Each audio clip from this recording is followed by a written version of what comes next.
जगतामधीशं चिदं स्वरूपशरणैकनाथं श्रीनीलगोत्राधिपतिवरेण्य सुरेन्द्रवन्द्यं प्रणतोऽस्मि नित्यं शङ्खचक्रं सकिरीटकुण्डलं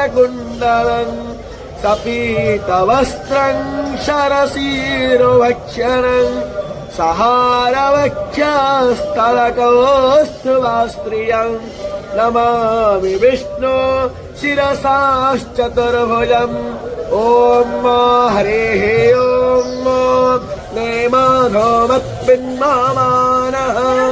मा जीवः वस्मै यजमानाय धेहि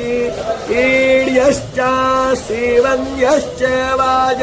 हरि बोलो हरि बोलो हरि बोलो प्रणवारस्तु वेते दधातु एता ओमस्तु भगा विस्मरो